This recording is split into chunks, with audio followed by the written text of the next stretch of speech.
Hello, today I'm doing something a little bit different. Welcome to Thtr, where I talk about a passage. Today, talking about a passage from The Wonderful Adventures of Niles, a 1907 Swedish children's book by Nobel Prize winning author Selma Lagerlöf, the first woman to win the Nobel Prize for Literature.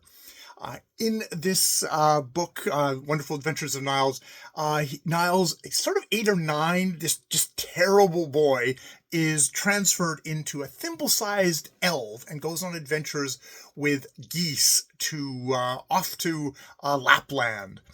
He is fully immersed in kind of in the world of animals, whom he can talk to and he can understand what they are saying. Much to his benefit of his development and kind of empathy, and also for his education in a lot of ways. Now, the passage I'm going to do comes from the chapter "The Grt Crn Dnc on Kullaberg," where all the animals gather together in this actual kind of mountain region, and they all gather together and entertain each other. And the culmination of this grand kind of celebration, where we get to see all different sorts of animals, performing for each other, is the Grt Crn Dnc. This is the passage. And then came the gray, dust-clad birds with plumes in their wings and red feather ornaments on their necks. The big birds with their tall legs, their slender throats, their small heads came gliding down the knoll with their abandon that was full of mystery. As they glided forward, they swung round, half flying, half dancing. With wings gracefully lifted, they moved with an inconceivable rapidity. There was something marvelous and strange about their dance. It was as though gray shadows had played a game which the eye could scarcely follow.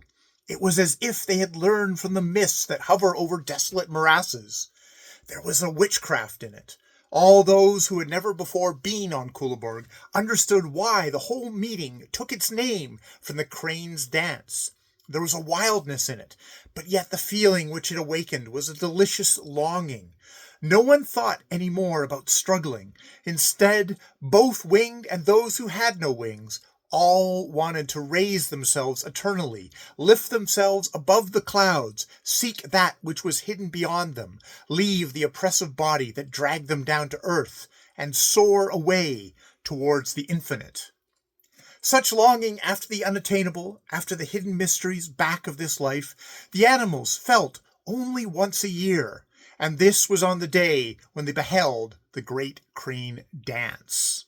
So yeah, pretty interesting stuff for a children's book. This is a book that is kind of in general is a celebration of in particular Sweden's geography and wildlife, and the kind of using Niles as a kind of particular example of how kind of your encounters with that can actually kind of have a kind of a transformative, rewarding effect upon an individual. Even while the book at the same time, specifically with Niles, contrasts the joys and the beauty of nature with also the importance and accomplishments of the human civilization. And I mean, I think this passage in itself, you can see that Lagerlöf is doing a thing where this is like a ritual. This is like an art. This is like a human art of like a human dance or a human construction, where that half flying, half dancing performance, it transports the animals, inspires in them this longing for the infinite, something outside of themselves. It helps them, for a moment at least, forget the kind of the struggles of our individual meat existence in a way. And the dance of the cranes is both kind of the beauty of nature and of art. Both the winged and those who had no wings all wanted to raise themselves eternally, lift themselves above the cloud, and seek that which was hidden beyond them, and leave the oppressive body that dragged them down to earth and soar away to the infinite. So that's that's something that can happen when you truly give yourself over both to nature and to art like this book. It's why, both should be cherished and protected.